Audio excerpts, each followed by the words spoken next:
Il y a toujours en cours en ce moment la fameuse consultation pour l'achat de l'Église et sa conversion par la municipalité. En Exactement. principe, ça doit se terminer le 14 août. Exact. Vous avez beaucoup de personnes qui se sont manifestées pour participer jusqu'à présent? Ben là, présentement, lors de l'Assemblée du Conseil lundi soir, on a eu droit à une manifestation extérieure d'environ 20 à 22 personnes, si on a bien compté là-dessus.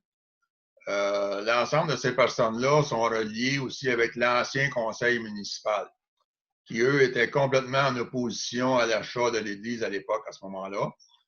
Mais il n'y avait pas eu d'études sérieuses de fait au niveau du statut de l'Église, des infrastructures ou quoi que ce soit. Comme il n'y avait eu aucune étude de fait, nous, on a décidé de faire une étude avec des ingénieurs et techniciens que nous avons demandé avant les fêtes cette année et que nous avons reçu le rapport au mois de mars 2020. Et à ce moment-là, ces études-là nous démontrent présentement que l'infrastructure de la bâtisse, elle est excellente. Donc, tous les murs, c'est excellent. Il y a une correction à faire au niveau du plancher de l'église. Il y a une correction à faire au niveau du système de chauffage de l'église. Et d'autres petits points bien anodins comme tels, qui montent à un montant de 206 000 $. Et d'ailleurs, sur le site de la municipalité de Sainte-Élisabeth, on vous a détaillé le détail du 206 000 au juste. Donc, les gens ils vont en consultation publique, à l'item consultation publique sur le site de la municipalité, et ils vont cliquer sur le détail du 206 000. Et là, vous avez la vingtaine de détails là, qui expliquent qu'est-ce qu'on va faire au niveau de ces travaux-là aussi. Donc, c'est une excellente bâtisse. Puis à ce moment-là, ben, on a tout expliqué aux gens là, de façon concrète, toutes les démarches qu'on a faites. Et on a même fait un pamphlet qu'on a envoyé à tout le monde pour ceux qui n'auraient pas pu avoir l'Internet, parce qu'on sait qu'il y a une certaine quantité de personnes, de citoyens et citoyennes qui n'ont pas d'Internet chez eux nécessairement. À ce moment-là, on a envoyé un pamphlet explicatif aussi pour ces données-là. Donc, pour avoir la consultation finale au 14 août, puis par la suite, s'il y a des questions entre-temps qui rentrent, bien, nous, on va répondre à ces questions-là, mais après le 14 août. On veut que les gens se basent sur ce qu'on a fourni comme information avant de répondre aux questions diverses.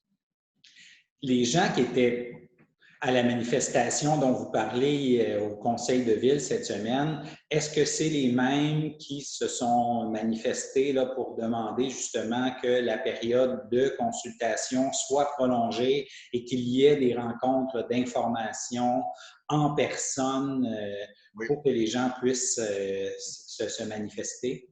Effectivement, c'est toujours le même petit groupe là, qui est relié à l'ancien conseil municipal, là, qui se manifeste, puis qui, pour dire là, on ne veut pas l'acheter, puis qui ne veulent pas reconnaître non plus là, toutes les études qu'on a faites présentement, puis démontrer à la population qu'on a une très bonne bâtisse dans les mains. Ce n'est pas une affaire qu'on va se ramasser avec des surprises. On a tout fait faire l'inspection complète par les ingénieurs. On a un rapport officiel là-dessus. Fait que nous, on s'en va de l'avant. L'autre côté de la médaille, il faut bien comprendre aussi que nous avons, au mois de mai, fait démolir le centre communautaire qui, à cause de sa structure, la fondation qui avait fait à l'époque, en 1983, et que sur un terrain non stable, qui bougeait beaucoup, on a été obligé de le détruire parce qu'il était en train de se démolir lui-même à cause du terrain qui bougeait trop. Malheureusement, on n'a plus de centre communautaire, on n'a plus de salle.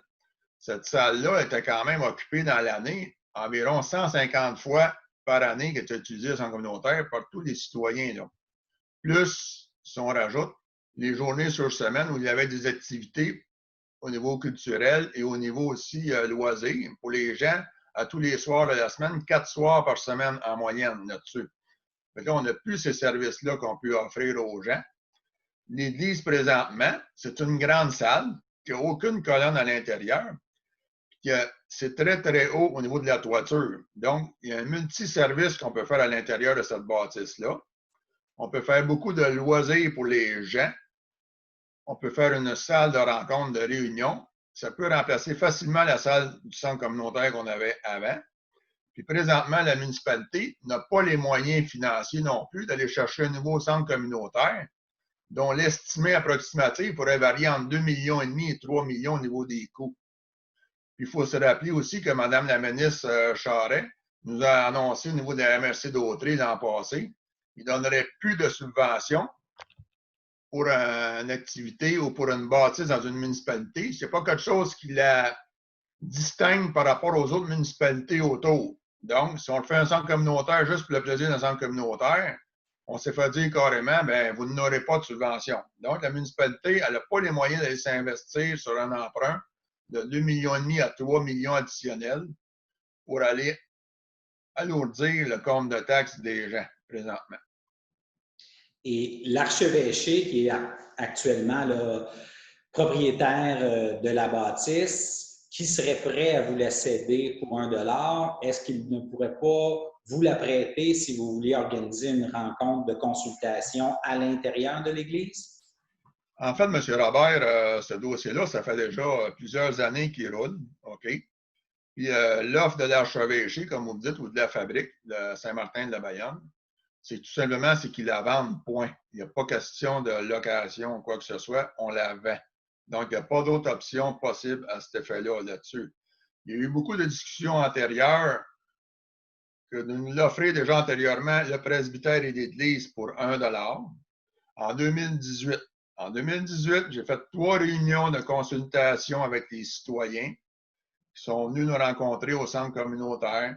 J'ai expliqué tous les détails au niveau de la bâtisse, du chauffage de l'église, du chauffage du presbytère, que ces bâtisses-là, c'était des bonnes bâtisses, puis tout ça.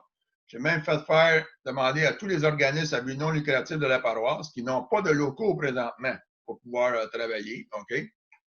Donc, ils m'ont tous emmené une résolution écrite de chaque organisme à l'effet qu'ils voulaient avoir un local comme tel. Malheureusement, au niveau, on pouvait louer le presbytère en 2018. J'avais 90% des organismes qui avaient dit oui, qui avaient besoin d'un local. Quand on est arrivé au conseil municipal, on s'est fait battre à 4 contre 3 comme tel. Là, la compréhension des autres conseillers là, était inexplicable parce que dans le fond, c'était une très bonne bâtisse, ce presbytère. On aurait pu l'utiliser et placer tous nos organismes en question. Là, malheureusement, suite à notre refus, la fabrique a vendu un particulier le presbytère aujourd'hui. Donc, on se retrouve toujours dans la même problématique, c'est que nos organismes n'ont pas de locaux toujours pour rien faire comme tel. Donc, l'Église, avec la grandeur qu'elle a à l'intérieur, on peut tout installer des locaux pour tout le monde et en même temps faire une belle grande salle communautaire. Fait que tout le monde se rejoindrait dans la même bâtisse. Et cette bâtisse-là, au lieu de dire qu'elle est utilisée une fois par mois, une fois par semaine, excusez, qu'elle coûte bien cher le chauffage, nous, on ferait une amélioration au niveau du chauffage, qui deviendrait un chauffage au gaz naturel, puisque le gaz naturel passe dans la rue principale présentement. Donc, on aurait une économie facile de 35 environ du coût de chauffage actuel. Puis en plus, on pense qu'on aurait une autre économie, le fait qu'elle est occupée régulièrement. Vous savez qu'une bâtisse occupée régulièrement, ça coûte bien moins cher à chauffer qu'une bâtisse qui est allée dedans juste une fois par semaine, puis qu'il n'y a rien qui bouge. À ce moment-là, puis en même temps, ça l'amènerait un attrait pour les gens. L'avantage aussi de la grande salle, comme je vous disais tantôt, il y a beaucoup d'activités de loisirs qu'on peut faire parce qu'on a une hauteur de plafond très haute. Donc, ça serait intéressant de relancer pour nos jeunes qui n'ont rien présentement, de 8 ans et plus. Il n'y a rien dans Sainte-Élisabeth pour les attirer à faire des loisirs. Et malheureusement, c'est ce que les gens nous ont demandé depuis longtemps. Donc, comme depuis février 2020, on a une nouvelle conseillère qui a été élue en remplacement d'un ancien conseiller, ce qui m'a permis de donner pour la première fois d'avoir la majorité au conseil municipal, que je n'avais jamais eu depuis que j'ai été élu. J'étais toujours minoritaire. Donc, à ce moment-là, on va de l'avant avec le projet pour dire aux gens, bien voici, on va créer des activités pour nos jeunes aussi, avoir un bel espace pour eux. Il y a même une possibilité d'entente avec l'école primaire qui est juste en face de l'église du bord de la rue, pour leur soumettre, de dire un gymnase pour les jeunes, la grande salle qui est là pour recevoir le gymnase, avec la hauteur que là, au lieu qu'ils travaillent au sous-sol de l'école présentement, il y a un espace très restreint qui malheureusement n'ont jamais eu la chance d'avoir un gymnase comme dans les autres écoles ailleurs là-dessus. Donc, on pourrait en même temps aider nos jeunes à les favoriser dans ce sens-là aussi. Donc, je comprends bien, là, il est hors de question pour l'instant d'allonger la période de consultation qui doit se terminer le 14 août ou de tenir des rencontres d'information en présence.